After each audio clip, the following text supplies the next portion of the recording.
আসসালামু আলাইকুম। আজকে আমি রান্না না এটা বানাবো অ্যাকচুয়ালি টমেটো ভর্তা। শীতকালে অনেক টমেটো পাওয়া যায়। আসেন দেখি কীভাবে বানাইতে হয়। এই জন্য আমি কয়টা টমেটো নিয়ে একটা তাওয়ায় একটু তেল মেখে নিছি যাতে টমেটো না লাগে, লেখে তাওয়া গরম দিচ্ছি।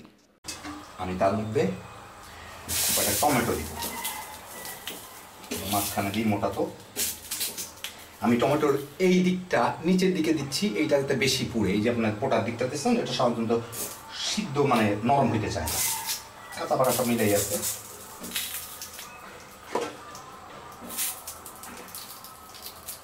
এই যে ইমপারফেকশন যেগুলো আছে সেগুলো পরে ফেলে দেওয়া যাবে।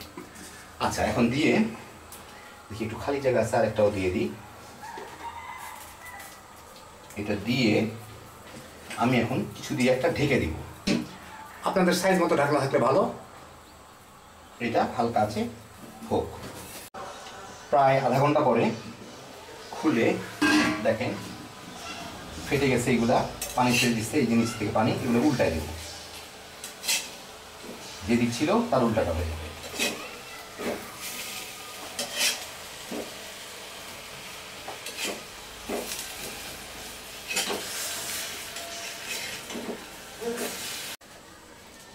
আরও 10 মিনিট পরে ঢাকনাটা উঠায়, ও মা, দেখি এই যে দেখেন ঘরের মধ্যে মোটামুটিভাবে ভালো একটা বেগুনের পোড়া পোড়া সুন্দর একটা গন্ধ পাওয়া যাচ্ছে। মোটামুটিভাবে হয়ে গেছে, সিদ্ধ হয়ে গেছে, পোড়া হয়ে গেছে। এই পোড়াটা হইলেই খুব মজা লাগে, একটা খুব সুন্দর ফ্লেভার আসে। একটু ঠান্ডা হয়ে যায়, পানিগুলো শুকিয়ে গেছে। এখন এটা সুন্দর করে উঠায় নেব। দেখেন খারাপ না, দুই দিকে হয়েছে মোটামুটিভাবে সবগুলারই। পোড়া পোড়া হইলে বেশ স্মেলটা ভালো লাগে। এখন এগুলোকে সুন্দর করে ভর্তা করে নেব।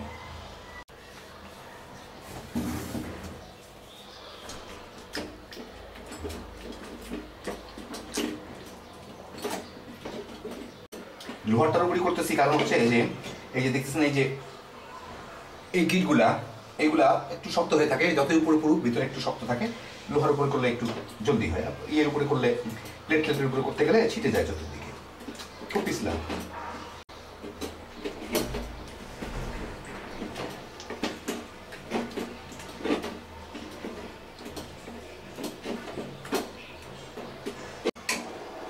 একদমই মিহি করবো না, কারণ টমেটো এই ভর্তাগুলো একটু মানে আস্তে আস্তে থাকলেও ভালো লাগে।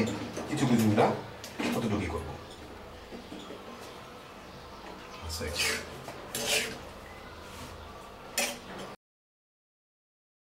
একটা কড়াইয়ে হালকা একটু তেল দিয়ে, আমি একটু বেশি পড়ে গেছে অ্যাকচুয়ালি, যাই হোক, আমি কয়টা মরিচ দিব, শুকনা মরিচ।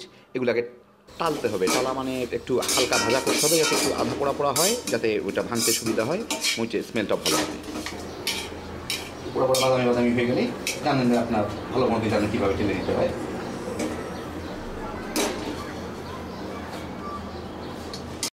ভাজা হয়ে গেলে মরিচগুলোকে গুঁড়া গুঁড়া করে ভেঙে দিবেন।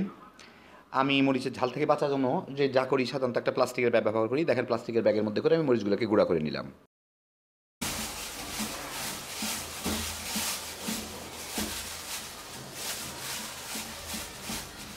দেখেন কি সুন্দর লাল লাল গুঁড়া, ছোটো ছোটো গুঁড়া হয়ে গেছে। ভালোই হয়, হাতে লাগে না, খারাপ না জিনিসটা, আমার মনে হয়। এর সাথে একটু লবণও মিশিয়ে দিব। লবণ পরে দেওয়ার থেকে আগেই দিয়ে দিই। পেঁয়াজের মধ্যে লবণটা লাগলে অ্যাকচুয়ালি আপনারা পেঁয়াজ মরিচ মাখানোর সময় লবণটা দেওয়ার চেষ্টা করেন, তাহলে পেঁয়াজের টেস্ট একটু ভালো থাকে।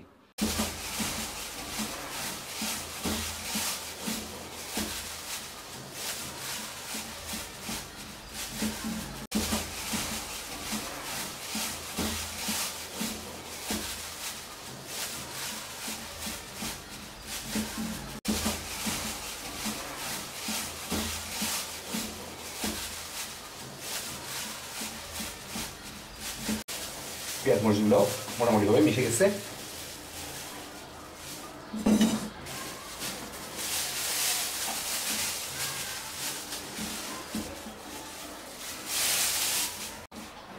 একটু সরিষার তেল দিব।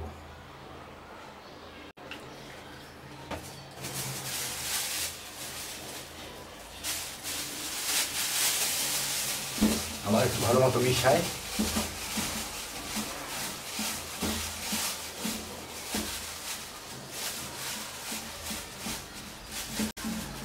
এখন সুন্দর একটা মরিচের ভর্তাও হয়ে যাবে, ওই একই রকমের মরিচের ভর্তা করে তার মধ্যে আমি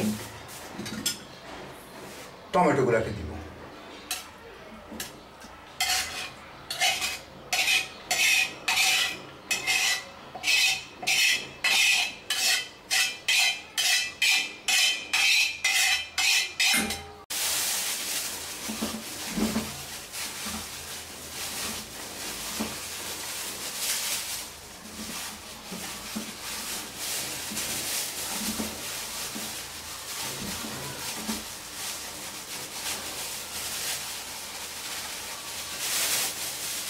আমার হাতও শুকনো থাকলো, প্লাস ভর্তাও হয়ে গেল।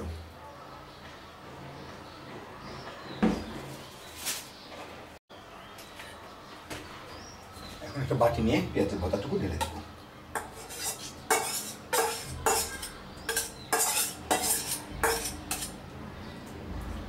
হয়ে গেল আমাদের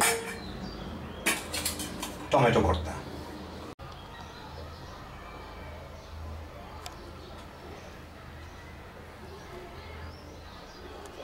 এই যে দেখেন, এটা আমার মোবাইলে তোলা ছবি, এমনই হবে দেখতে টমেটো ভর্তাটা। খুব সুন্দর, খুবই মজা। তো যাই হোক, দেখে গেলেন কেমন করে তৈরি করা হয়। আশা করি ভালো থাকবেন। আল্লাহ হাফিজ।